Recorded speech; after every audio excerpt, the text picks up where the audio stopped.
Blessed Sabbath, people. It's actually not quite Sabbath here yet, but I started early. um, Quite a while back before I understood more. I mean, I did. Let me adjust this a little bit. I'm sorry. Apologize.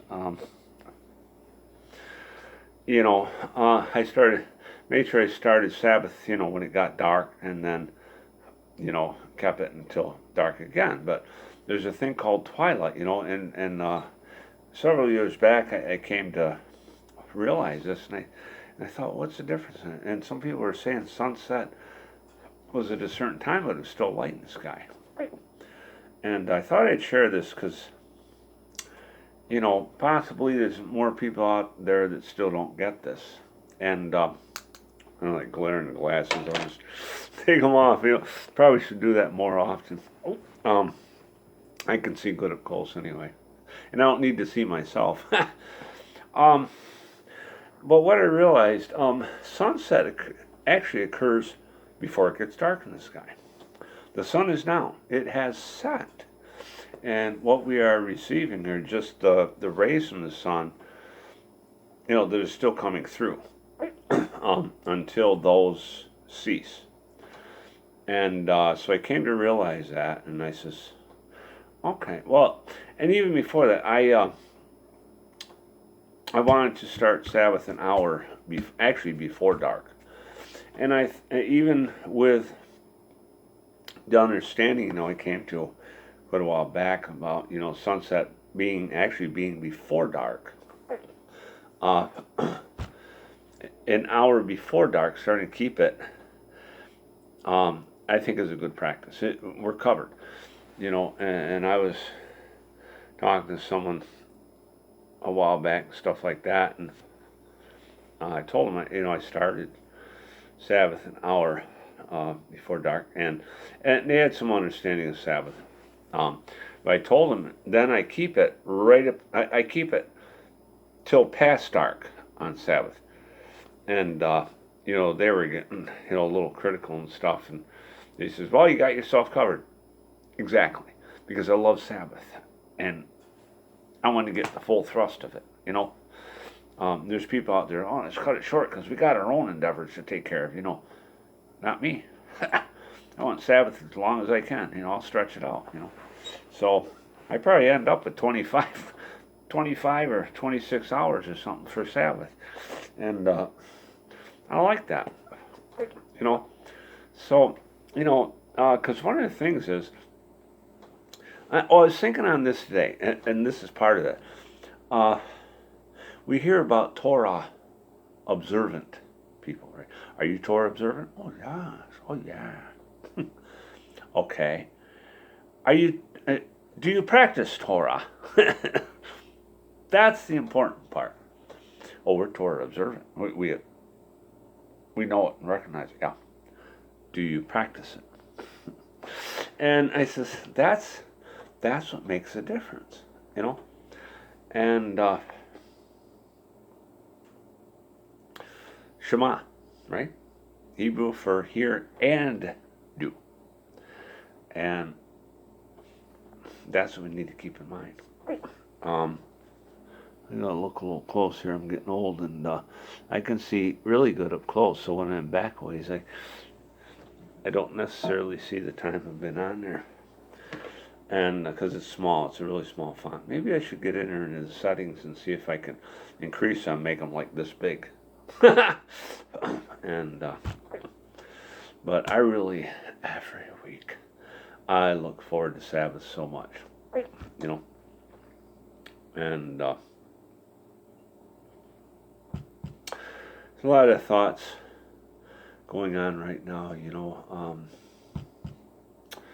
Some brothers in the Lord, that I know are having difficulty. I don't know how many of you know Brad Scott, and on his website, I'll put a link below for his website. It's easier to do it there than say it, and it won't be, shown in the bottom. I'll put a link.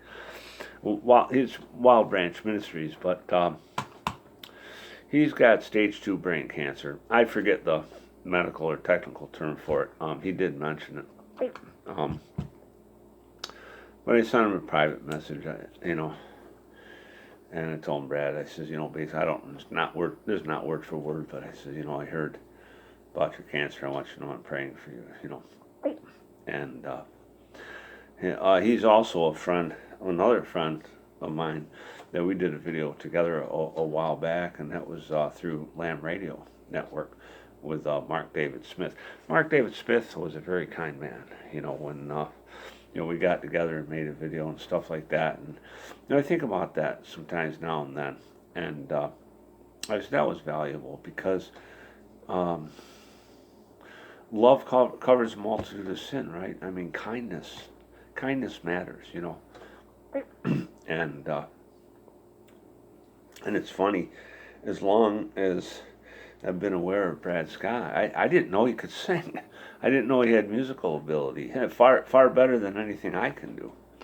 And one of my friends shared it in one of the social media sites, a video of his that he did. And I says, wow, that's phenomenal. I never, knew that Brad had that, because the way I connected with Brad, even though I didn't, I haven't learned a lot of Hebrew, I recognize him as a very good teacher of Hebrew. And, when Mark David Smith and I did that video, he asked about some things and people I was involved with, and I says, I really like Brad, or I don't know if it was asking like who I liked as teachers or something anyway, but I mentioned Brad, and I says, he's a phenomenal teacher of Hebrew. And I've watched videos of him being interviewed by other people and explaining, some of the depth of what he understands and languages and stuff. And this man has done a lot of study and deep study to understand the sod of the word. Sod is a Hebrew word. In phonetic Hebrew, it's spelled S-O-D, like our English word sod.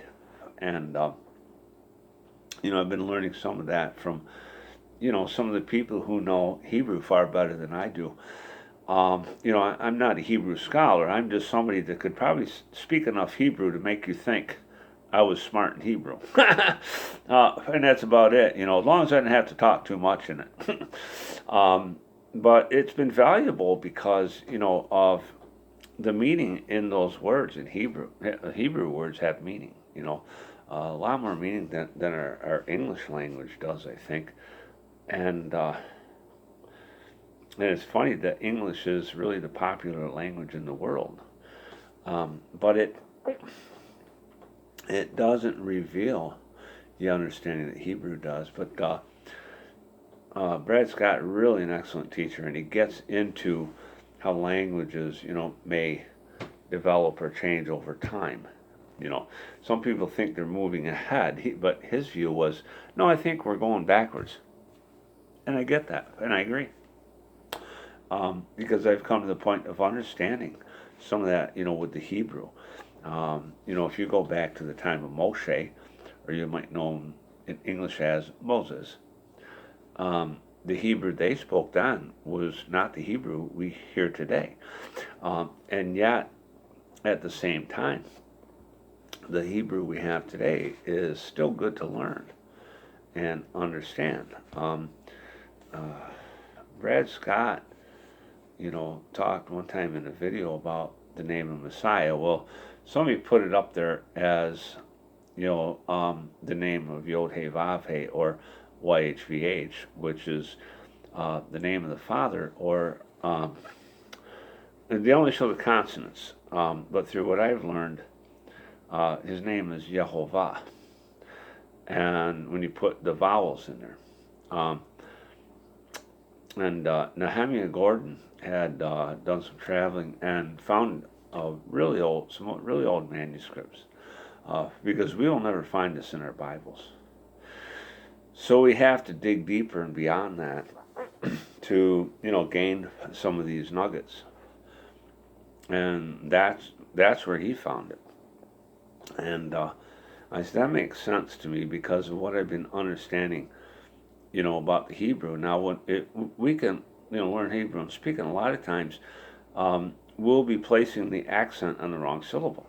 like the name Nehemiah. In English, it's commonly pronounced Nehemiah, but it's actually Nehemiah. Um, a lot of people say Yeshua. I'll say Yeshua. When you start to learn some Hebrew and you get the understanding of it, you start to understand which syllable the accent goes on to, the mindset.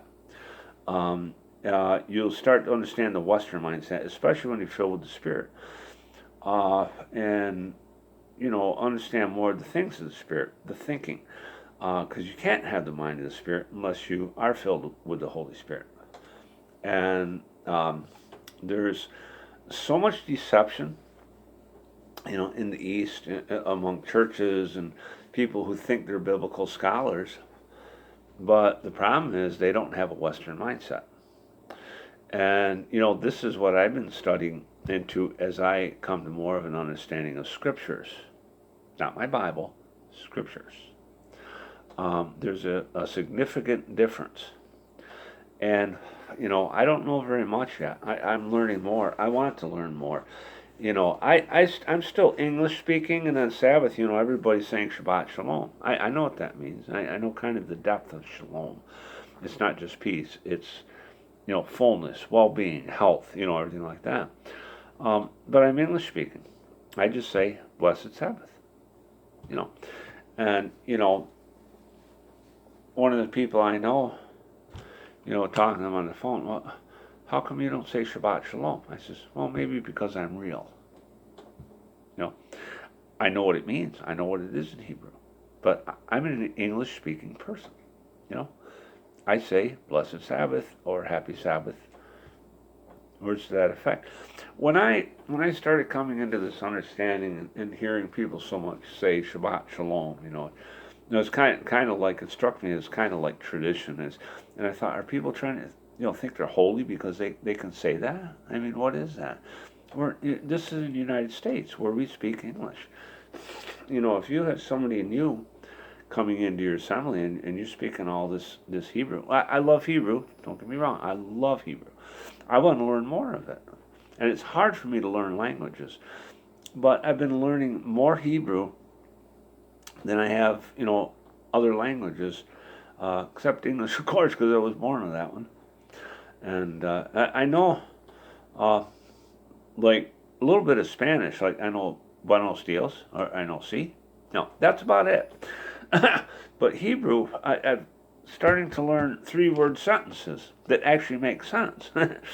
And but that's good. And so for me to understand it, and I want to understand the depth of it, or the sod.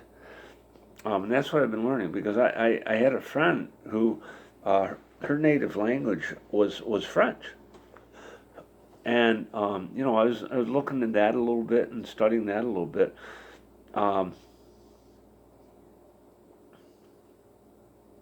When you say, Merci beaucoup, ma chérie, or you say, Merci beaucoup, mon chéri, there's a difference. It can depend whether you're speaking to a man or a woman. That's about the only thing I know in French.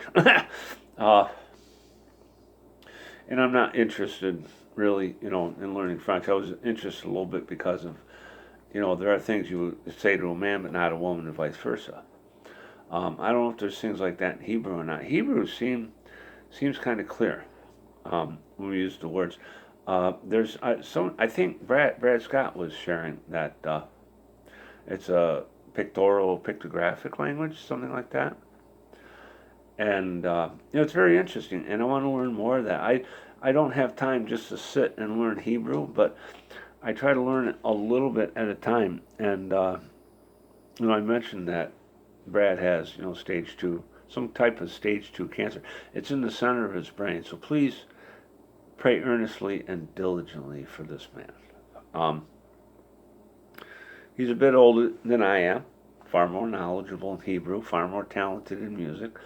And so, and I want to see him, in the Father's everlasting kingdom, as do a lot of people.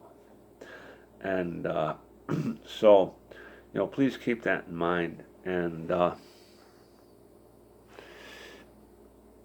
Oh, I see. I'm sorry. I'm looking at like the timer. I had two different sets of numbers before, and I noticed when I removed the past videos to my external hard drive, there was only one set of numbers. So I think what it's doing is um, it's showing like the maximum I can do and what I have currently so far or something like that. So sorry, getting a little sidetracked again.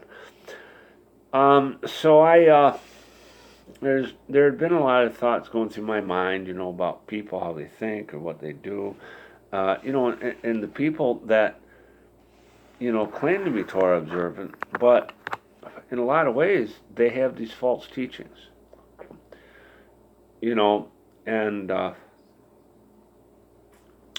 don't know what to make out of that totally. I know when I was sharing in Romans 8 that if we have the Ruach, that He will open our eyes, and we'll understand these things. We'll become as a child, and that's what helps us to understand Torah and the Scriptures better. And I'm the kind of person that if I'm going to learn something, if I'm going to learn Hebrew or Torah, I want to understand the sod of it. I want to understand the depth. Not according to my mindset, according to the mind of the Spirit. Because, we can learn languages, we can learn a lot of things. We can become very intelligent in what we learn and sit around all the time and study, right? But it doesn't mean we know the truth. See, I want to seek the truth. And that's why one of the things I share is that we need to grow in love. That's very important. Without that, we won't make it. That's primary. And so, there's going to be people, the Scripture shows us that someday stand before Messiah. Boast. Didn't we do this? Didn't we cast out demons and do, blah, blah, blah, made great speeches or whatever. He'll say, depart from me. I never knew you. See? And it's amazing that there's people that can do that. They have power to do that stuff. But unless you become as a child. See, and notice the difference. Those people boasted, haven't we done this? Hold on. Yeah, they did, no doubt. But they were not humble. See? Because right there, sorry, I got a itch in my eye here. They were not humble. Right there, they were boasting. Oh, wait, we should get in it, but we did this and that. Child doesn't do that. I'm sorry. The child stands there with their head hung low, thinking, I hope you'll accept me. Right? My last video, I talked about life is all about perspective. And that's important to keep in mind. As we enter Sabbath, let's have a humble heart, humble spirit, a humble being. That anything we've done is dross. Do you know what dross is? It's the garbage that's burned off the silver when it's purified. Cover that a little bit. You may have heard this story, but for the people who have not, I'm going to cover it. We are being refined as silver. We're put through the fire. The way they refine silver is to put it through the fire under great intense heat. They burn off the dross, which floats to the top. They either scoop it off or it runs off somehow. I forget some of those little details about it. And the refiner knows when the silver is purified because he can see his reflection in it. Hello? Are you getting this? See? Messiah, our master, is putting us through the fire. He's refining us, burning off the dross. And the interesting thing about the refining of silver, when the refiner can see his reflection in it, he turns off the heat immediately. Because if the heat is left on too long, the silver will be damaged. So hopefully that's a comfort to you. That is our Messiah and our Master is refining us. There will come a time when he's going to turn the heat off.